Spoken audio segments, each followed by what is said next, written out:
Brian Todd is joining us right now. Brian, all of this is deeply troubling for corporations worried about the security of their top executives. Right, Wolf, and the security posture for top corporations has changed dramatically since the shooting. And that's happening at the same time that support for the suspect has grown so much that it's translated into marketing opportunities.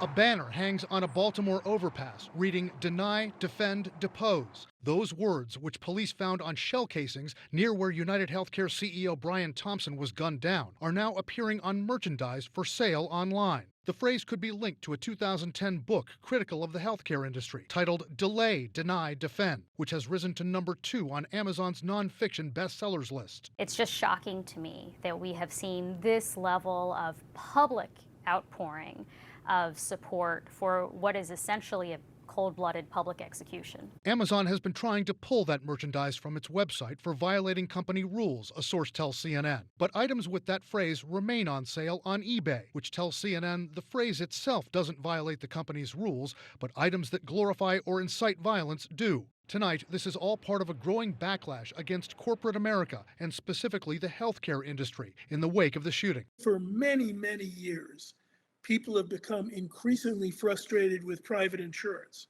Too many denials of requests for care for themselves or their loved ones. But it's not just healthcare providers feeling the heat. Following the capture of suspect Luigi Mangione at a McDonald's in Altoona, Pennsylvania, and the reporting that an employee there had called police, the restaurant's pages on Google and Yelp have been flooded with negative reviews. Mangione's fans on social media have exploded. Our hero, our vigilante. He is a natural magnet to attract deep complaints about a broken private healthcare system. And Mangione's attorney says people have even come forward to offer help paying his legal bills. Obviously, my client appreciates the support that he has, but I don't know.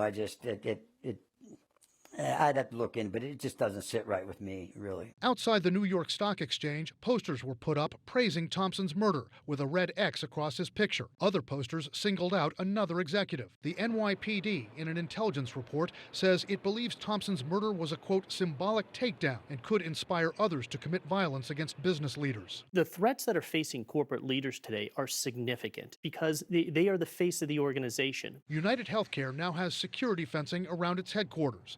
CNN is reporting that many corporations are now scrambling to protect their senior executives as police warn them of elevated threats. I think that there are people out there who hope that this will scare companies into submission. I just think that's foolish. It will certainly scare them into hiring more security.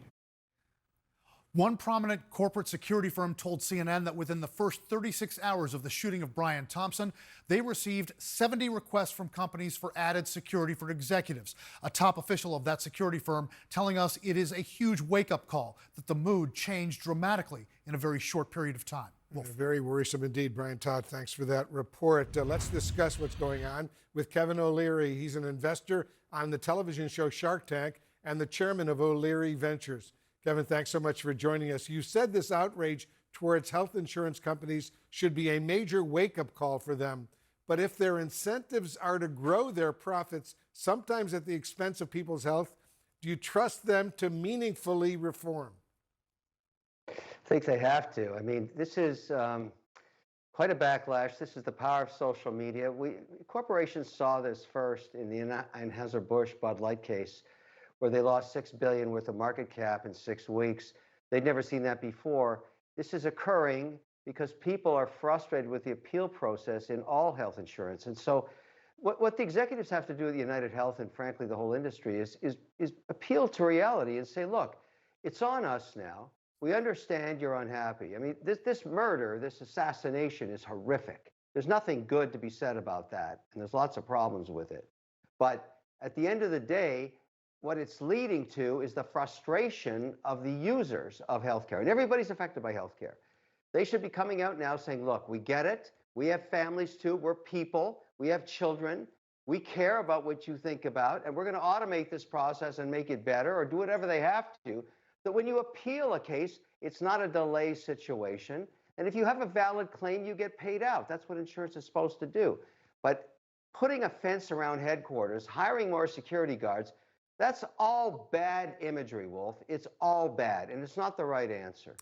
As you probably know, a Kaiser Family Foundation survey found that about 1 in 5 insured adults dealt with health care claims being denied last year. People are sharing stories online of their claims being denied for surgeries, cancer treatments, and major health issues. What do you say to them? Well, there's probably valid reasons to deny, but if it's set up so that you just can't appeal it in a way that is cost effective because you can't afford to hire a lawyer, particularly in an expensive surgery, it doesn't matter. At this point, social media is now the jury, and it doesn't like what it sees. So if you're an executive, in interim management, United Healthcare, or any other health company, you got to read the room, Wolf. You got to read the room and realize right now that the public is turning against you. They are your customers, and they don't like it. Now, this poor man lost his life, horrific. But if anything good is going to come of this, it's going to be policy change, because you've basically got people lighting up their torches, just like in the Frankenstein story, and going to the castle, and they're going to burn it down. And you gotta hear that. So if you're an executive saying, get me more security guards, wrong answer. That's just wrong. If you don't understand what you have to do now to get in front of this thing and say, look, it's on us. We hear you. We hear you. We hear you. And we're people too. We'll solve this problem. Here's how we're going to do it. This goes back to the Tylenol case. You got to get in front of it. And so far, I've seen no reaction. It's a bad thing, Wolf. Bad. So if you're out there and you're an executive, you know exactly what I'm talking about. The suspected CEO killer, Luigi Mangione, has the same type of upbringing as so many corporate executives. He's from a prominent family. He went to an Ivy League school, the University of Pennsylvania. He worked in tech. What do you make of that?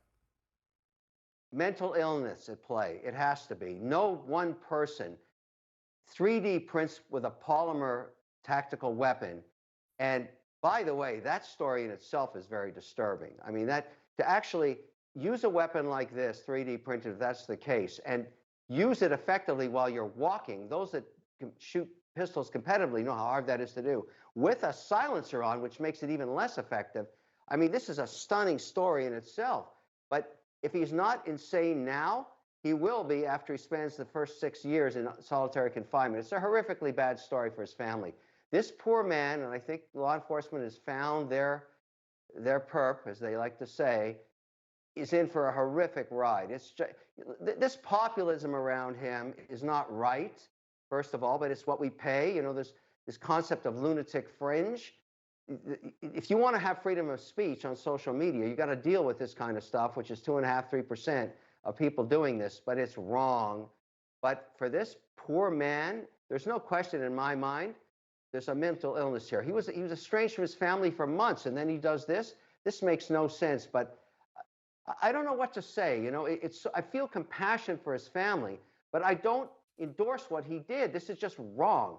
He will pay a horrific price in his life for this, and that's just the way it is. Kevin O'Leary, good to have you in the Situation Room. Thank you very much for joining us.